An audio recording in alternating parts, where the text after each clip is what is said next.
Tātad sveiki visi mani mīļie, tātad šodien es izlikšu to tātad tādā īsumā, kas tad mūs sagaida tādā īsā griezumā, īsā skatījumā no tātad 28. oktobra līdz 4. novembrim. Tātad sāksim mēs ar eņģeļu kārtīm, tātad kas mūs sagaida no tātad 28. oktobra līdz tātad 4. novembrim. Tātad kas mūs sagaida, kas mums ir jāzina. Tātad no 28. oktobra līdz 4. novembrim.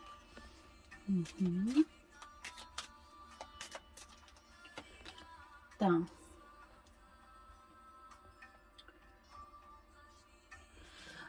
Ļoti nepieciešams šajā laikā tātad ir ieviest savā dzīvē mieru. Šis miers var saistīties ļoti labi ar meditācijām. Tātad atrast mieru sevi, stabilitātes sajūtu, tātad šo te līdzsvara.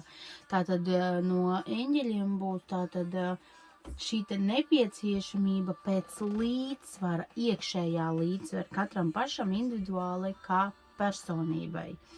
Vēl ir tas, kad mēs neapzināmies to, ka mēs īstenībā esam spēcīgāki nekā mēs esam. Un ir jāņem vadība par savu dzīvi, ir jāuzņemās atbildība par savu dzīvi un jāievirza tā pozitīvā, pozitīvā gulsnē, pozitīvā, tā kā, lai arī šis laiks mums ir grūtāks, atkal ir šis te lockdowns, bet ir cerība, ka ja šogad mēs lockdown ieviesām tik laicīgi, kad iespējams Ziemassvētkus līdz ar to jauno gadu mums tomēr atļaus svinēt ir jāliek, teiksim, šis te viss, kas notiek šobrīd ar cerību uz gaišāku nākotni, kad nākotnē taču mums viss būs labāk, un šobrīd ir jāatrod šis te ceļš, kā mēs sevi līdzsvarot un likt justies labāk, mēģināt atrast, teiksim, lietas, kas mums liek justies labāk, vai cilvēku, ja mēs sazināties, kas mums liek justies labāk. Un tā tad vadība par savu dzīvi pozitīvā veidā, meditācijas, miers, līdzsvars. Tas ir tas, kas būs aktuāli tieši no eņģeļiem mums, tātad, jā. Tā, paskatīsimies arī tātad eņģeļu taro kārtas, par ko mums runās.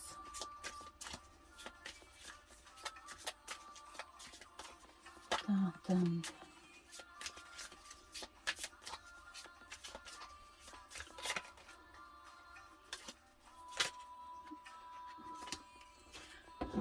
Šīs divas, jā, mums ir tātad, jā.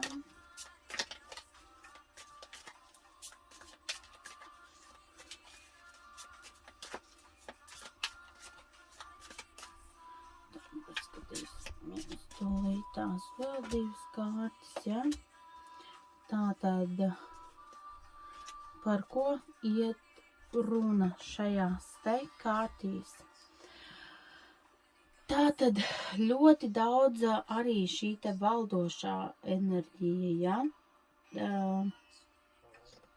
Un tajā pašā laikā atkal mēs esam arī ļoti tuvu tātad arī šim te garīgajam atbalstam, ja? Tātad arī intuīcija mūsu, ja?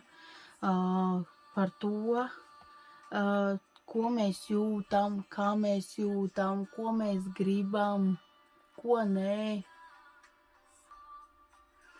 Tātad, ja, intuīcijas kārts, ja, tātad mēs ļoti labi iekšēji jau paši jūtam un zinām, kas mums ir nepieciešams un kā mums ir nepieciešams, un arī šīs te pašas meditācijas atkal, ja.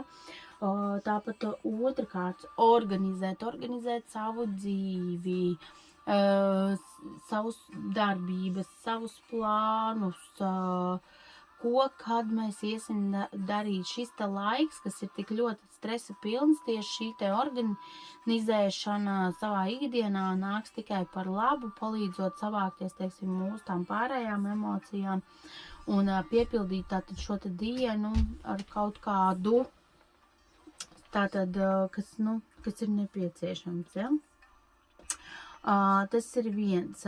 Papildus vēl meklēt iemeslu, kāpēc mums svinēt, kāpēc priecāties par dzīvi. Priecāmies par visiem sīkumiem, kas mums ir, kāpēc viņi ir, ko viņi mums dod, ko viņi mums nes, jā, tātad par šādām te lietām, tātad, jā, mums vajadzētu piedomāt, jā, tātad par to, ko mēs domājam, varbūt ir laiks sevi, tāpat tās meditācijas, tāpat visa veidā attīrīšanai, varbūt attīriet māju, vai sevi, teiksim, kaut kādā veidā, izmetam lieko no savas dzīves. Tas attiecās arī uz cilvēkiem, uz sajūtām, atbrīvojam, teiksim, sevi, lai šajā laika posmā mums būtu, teiksim, vieglāk šobrīd.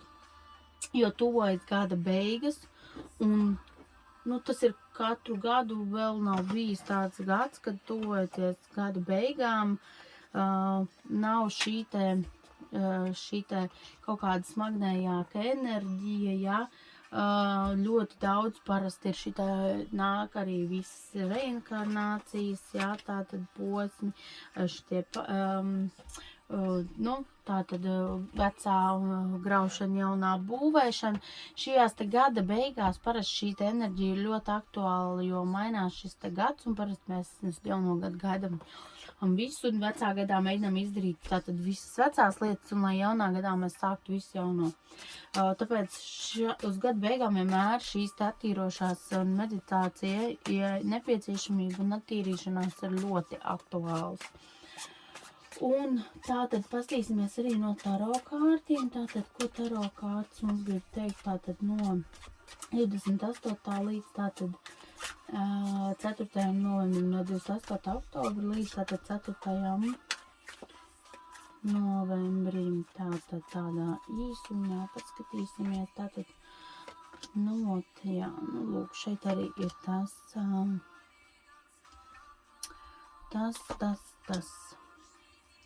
Tātad ļoti daudz darba.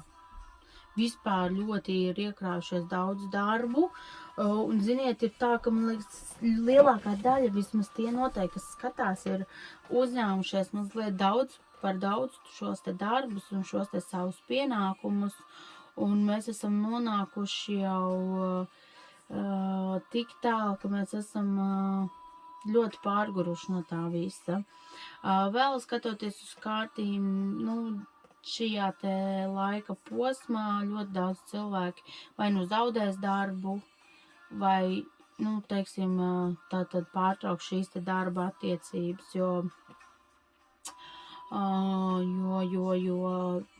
šis te laiks pamatā vispār ir tāds, un vēl par to, kas mums šobrīd ir vēl ļoti aktuāli.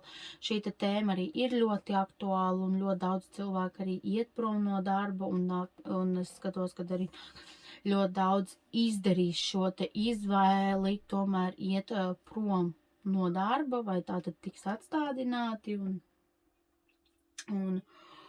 un diemžēl tas notiks, un to es redzu arī kārtīs.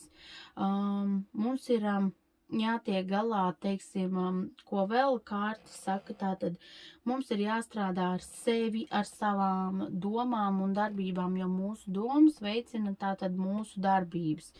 Tātad es ieteiktu jebkurā gadījumā, lai cik mums šis te posms ir smags, savas domas mēģināt, tāpat ieteikums no eņģeļiem bija tātad meditēt, ja tātad nepieciešami ieviet šo te pozitīvo, mēģinam kaut kā savākt, saorganizēt sevi tā, lai mēs spējam uz visu paskatīties tādā pozitīvākā tātad veidā, ja, pozitīvākā, atrast, mēģināt sevi noskaņot ar to, ka tas ir uz laiku vai katram mums ir tas, ar ko mēs sevi spējam sapurināt, un tikai katrs pats mēs iekšēji zinām, kuri ir tie vārdi, jo mēs esam stipri, un mēs esam stipra tauta, un mēs varam, un mēs izturēsim. Kādreiz tāpat teiksim tā, ir pārdzīvots viss kaut kas, un cilvēki dzīvoja un izdzīvoja, un arī mēs šim tiksim pāri, mums vienkārši ir jābūt savā garā un ticībā stipriem, jāmudina sevi uz to, ka šis ir tikai pagaidām, jāvieš savas domas un mēģinam, teiksim, ja šī darba tēma mums ir šobrīd tik ļoti, mēģinam tad savas domas virzīt kaut kur citur, jo šeit aktuāli būs tieši darbs šajā laika posmā, ļoti daudz zaudēs šo darbu, jā, un tādas kārtas tiešām ir, enerģētika kārtīs ir ļoti pasmaga, nevisai patīkama, ja, un padomāsim par to, lai mēs ieviešam savā ikdienā un dzīvē šo pozitīvo, vai atpūtu pie dabas, vai kaut kādā veidā, jo savādāk mēs iedzīvosimies ļoti smagās veselības problēmās, un, diemžēl, par tām neviens cits atbildību neuzņemsimies, kā mēs paši pēc tam. Un tās sekas vienmēr, veselības problēmām ļoti bieži ir daudz smagākas, ja, nekā. Tāpēc mēģinām sabalansēt un sakārtot tā, lai mēs arī šīs teiksim, ziņas par darba zaudēšanu, vai tās, kas šobrīd notiek par šo tās jau, mēs jau nojautām un zinājām arī iepriekš, tad mēģinām, teiksim, tā sakārtot, teiksim, sevi pašu, lai mēs šīs ziņām būtu vairāk sagatavojušies, teiksim, paši, jo tas 15. novembris mums arī ļoti strauji tuvojas, un tas ir redzams kārtīs. Un šī cīņa vairāk notiek cilvēkos iekšā pašos šobrīd, ja? Un līdz ar to ir jātiek galā vispirms ar šo cīņu, lai varētu cīnīties kaut kādiem apkārtējiem apstākļiem. Paldies, mani mīļie, neizsmelsim sevi līdz pēdējiem, padomāsim par sevi un par savu labsajūtu.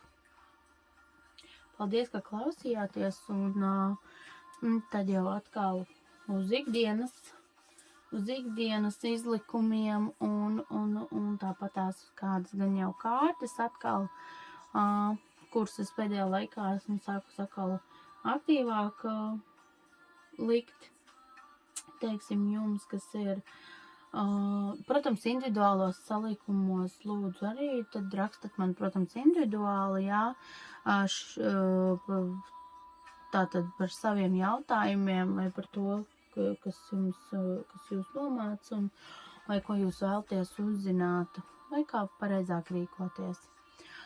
Tas arī no manis šodien ir viss, un tad pagaidām es teikšu tā.